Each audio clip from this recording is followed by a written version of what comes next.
Hey, what's going on, guys? Today's the 25th of June 2017. I'm going to be going over some trade ideas for this week. Number one on the list is JD. I feel like the chart wants to break over into a new high here, so what I'm going to do is I'm going to look for a pullback on the chart first in order to play it over there.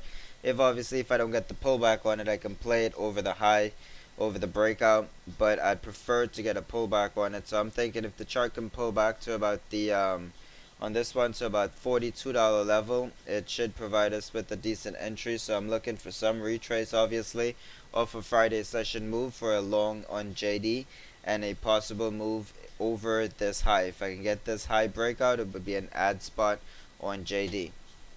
Number two on the list is EBAY, eBay. I'm thinking that eBay wants to make a bigger move to the upside here. We obviously have an 813 crossover over the 50 EMA, and that's pretty much what I'm looking at.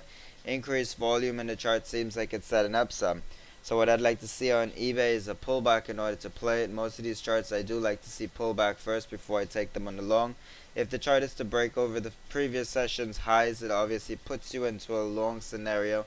But for me personally, I'd like to see a pullback. So I'm looking for a pullback here to about $35.35. A retest of this breakout pivot here would be sufficient enough to hold this chart in order to get a bigger move to the upside. Number three on the list is Momo, M-O-M-O. I do like this chart. I feel like it is breaking a nice little downtrend.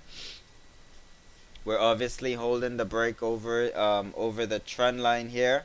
And we do have an 813 crossover over the 50 EMA. I like Momo for a continuation move. MACD is starting to flatten out. Stochastics are already up. If we can get some increased volume here on Momo with the chart over its 50 EMA, should be a nice move to the upside. We also obviously have a nice inverted head and shoulder type of pattern down at the bottom. So it's all set up here on Momo for a move to the upside. All the chart needs here is a little bit of volume, and it should get going nicely. So I would like to see this one for a long trade on Momo. I would play this one on a break over Friday session high for sure come tomorrow. Wix. I'm looking for the chart to break through this downtrend. It seems like it wants to break that downtrend.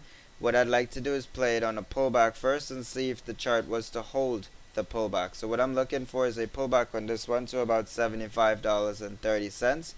A nice retrace off of Friday's move, $75.30, gives me a decent entry spot for a possible break over that trend. If the trend comes and breaks over, it would be a nice spot for an add on Wix. Number five on the list is Cree. Cree.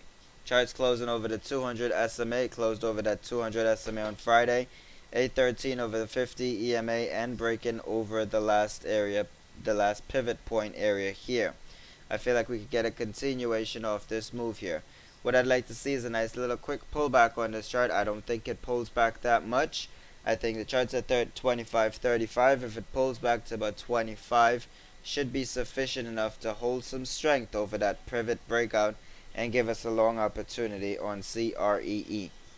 Next on the list is YRD. Candlestick 101, bullish engulfing, closed over the 50 EMA, breaking a short-term downtrend here on the chart. We are stuck in quite a little.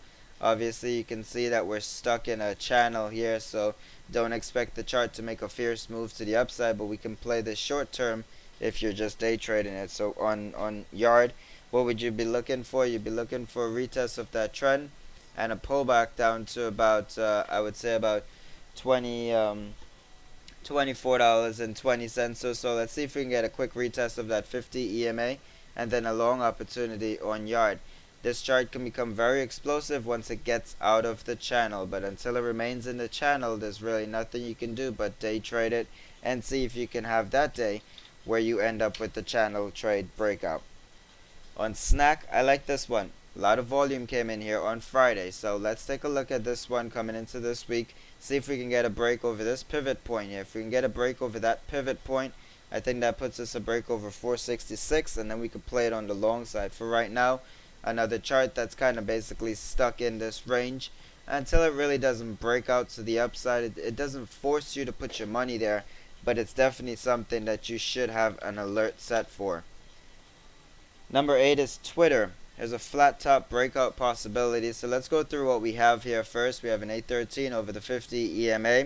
we have a chart that's approaching a test for a breakout of a pivot range. So here are your pivot spots, and $18.75 gets that break over here. We do have to watch out for the possible head and shoulder play though, just because the chart have obviously kind of done that before. And so here's your head and shoulder, and we have to make sure this shoulder doesn't cause the chart to have a downside move. So what preferably I would like to do is I'd like to see the chart come back over the shoulder point here, which is about $18.73. I would like to see the chart actually break over that area in order to take some on the long side. That's Twtr. Number 9 on the list is CAR, C-A-R. 813 cross on the daily gives you an entry spot. We do have a small uptrend. What I do like is obviously the volume bar that's coming in here on Friday session. We have indicators that are set properly. You can possibly look for a long on this chart if it breaks over this flat top on CAR. If you do want to play it on a pullback, I would say you have to do a respectable pullback somewhere to about $23.50 or so would give me that entry levels on CAR. And number 10 on the list for this week is Nktr. I do like this one. I've had this one for a big swing position before. Couple things you should note on the chart. It is testing a big breakout to the upside. That's one good thing. So you have a possibility of a swing trade. 813 crossover over the 50 EMA, and you got yourself some sort of a setup to at least test it on the long side. So what we're going to do is we're going to see if the chart actually holds the breakout, because a lot of charts do test breakouts and then fail. So what we need to see is the chart obviously hold the breakout. We would need some increased volume bars here, and as long as the chart can come over Friday session highs, it should give you an area for a long and a possible hold trade on Nktr. So those are the 10 that I'm looking at for the video for this week. And if you are interested in trading with me, you can check out my Twitter handle, and you'll find a lot of information, a lot of webinars. Keep up with what I'm doing there, and I do post a lot of charts on there also. Have a great week, guys. Take care.